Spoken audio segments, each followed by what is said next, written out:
I'm glad you all could join me today. We are going to talk about how to dress up your tree for the family. Thanksgiving is coming up, and then after that we have all of our December holidays. So as you go out about the country and see people that you haven't seen in a while, it's a good time to collect information about all those ancestors in your tree. What are people's memories? One question you might ask, and I ask this of people often, is I pick an ancestor and I ask them to tell me what their first memory is of somebody. And you get some really interesting stories that way. I asked my dad what his first memory was of my grandfather. And here's a picture of my grandmother and my grandfather back in Lexington, Virginia. Probably in the early 40s, 1940s. And he says he can remember standing at a meat counter in Lexington, Virginia. He was probably just 3 maybe. And he can remember his father, my grandfather, talking to the butcher, talking about how he's going to vote for Roosevelt because you don't want to switch horses in midstream. And I can just hear in my head my grandfather saying this. And these are the little stories. These are the little bits of color that really can bring your ancestors to life. And if you don't ask these questions now and you don't have a way to record them, you may lose them forever, and that's not what we want to do. So let's talk about how do you get those stories out of people? What can you show to them to start to evoke those memories? And then how do you record them so you have them and you don't forget them? Because if you're like me, the memory's not as good as it used to be.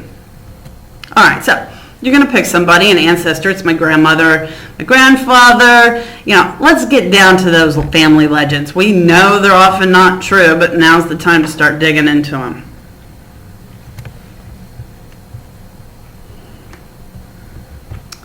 All right, so there are lots of ways you can store your family tree. You can do it online in the Ancestry member trees. You can have Family Tree Maker. There are a lot of other software desktop products that you could use, but I recommend one of those too. The online family tree is really nice because if you have an iPad or an iPod, you can also download our app and have access to it. It's really easy just to take the iPad out as everybody's sitting around the table and bring up a few documents and start talking about people, start reminiscing. So that's a good way to do it. So if you haven't started your online family tree, you simply go to the header bar. You'll see family tree. You say started tree. You can enter in who you want. This time I'm starting a tree for my grandmother. And if you are not ready to share it with people, then don't make it public, and it'll be private, and no one will see what you've done online. I know not everybody feels good about sharing certain information, and it's completely up to you. You decide what you want to do. All right, and then we'll show you hints, and you can pull in records, and those can be great conversation starters. I'll show you what I mean here in a minute. All right, so for my grandmother, I find her in the 1930 census, so I'm all happy. She's living in Marion Smith, Virginia. Her parents are Frank A. and Claire E. Now it's time to explore the image. And this is important. You want to gather all the information you can find online before you take it off to your family. Because there may be things in here that you find that they know something about. All right.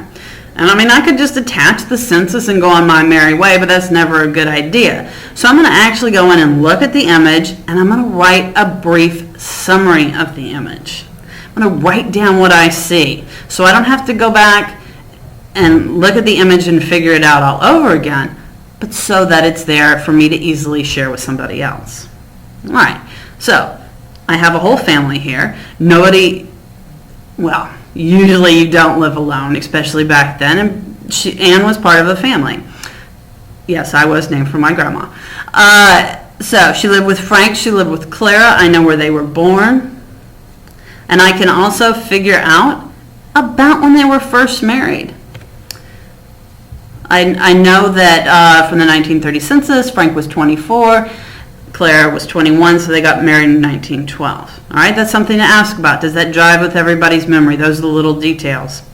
The oldest child was born in 1915. We also know that this is probably the first marriage and that all of these are Claire's children. I can document her brothers and sisters. She was obviously the second. She had an older sister, a younger sister, and 3 younger brothers. Now this is where the fun details come in. We know Frank owned his own home, which is really good in 1930 because things were not good. And we know it wasn't a farm. Frank and Claire could read and write. Obviously, education was important in this family. The 4 oldest children attended school, and the oldest 3 could read and write. You might think to ask some of your relatives who might know, where did they go to school? What was it like back then? These are the details that are slipping away, and you really need to ask these questions. Frank did labor in a flour mill. Where was the flour mill? What kind of work did he do? Does anybody remember anything about a flour mill in Marion, Virginia? And he was not a veteran.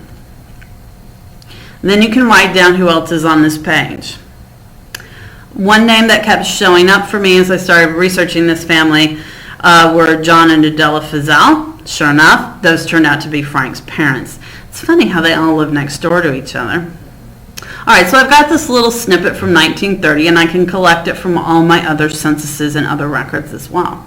But what do I do with it? Where do I store it so somebody could actually read it and I can explain to them what's on here?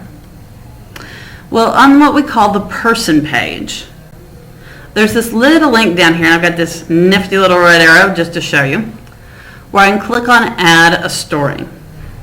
If I click on Add a Story, it brings up this screen. And I can do one of 2 things here. I can write a story, or I can upload a story from my computer.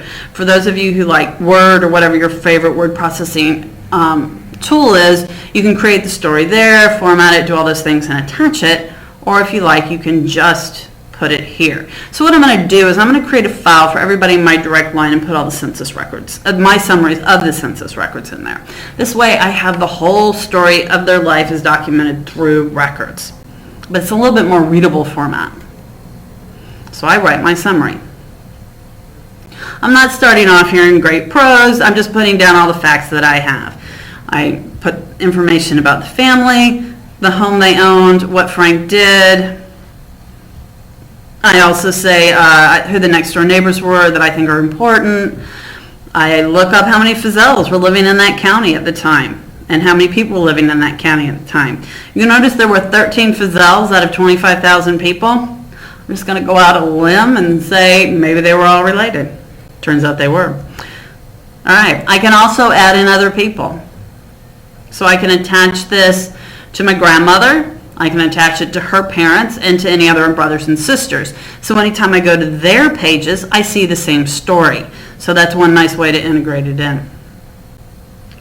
So that's what I do.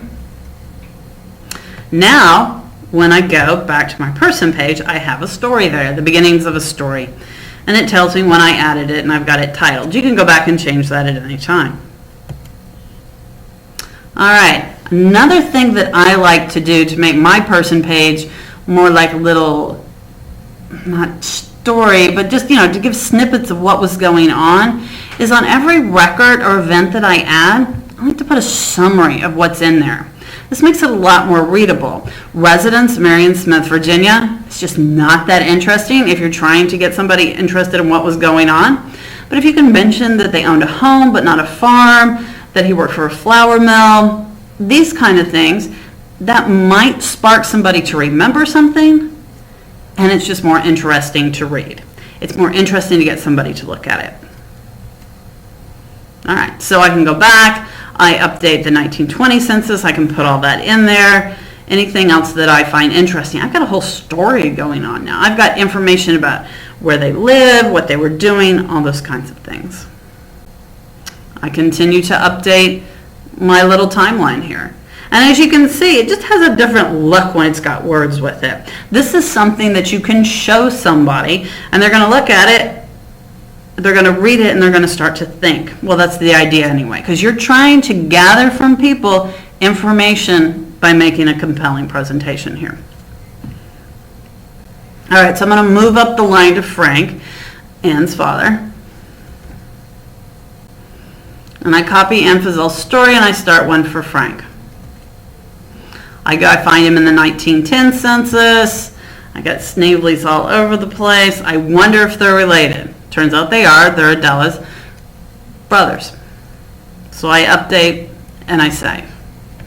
I go, and then I put in all of these little snippets that explain what was happening in each of those censuses. Again, I've got a little story here. You can see the number of children, you can see who their neighbors were, what changed. I find a World War I draft record for my great-grandfather. These are really fascinating documents. One of the things that's great about military documents is that they often include descriptions, and of course it's for the very sad reason that you have to be able to identify soldiers who died on the battlefield by their description. But it does give us a picture of what that person looked like.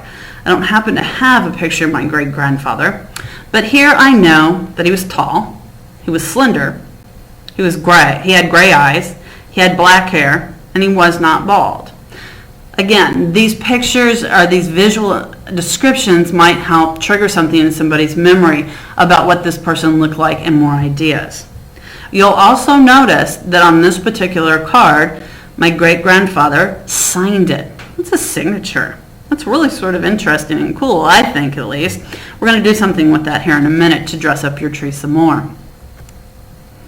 All right, but again, I'm behaving myself, I'm updating, I've added this to the story, and then I add this to, there it is in 1917,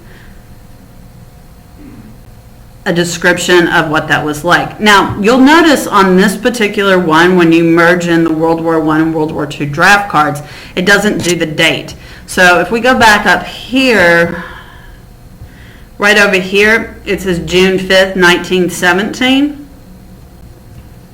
What you'll want to do is once you get that merged in, click on residence.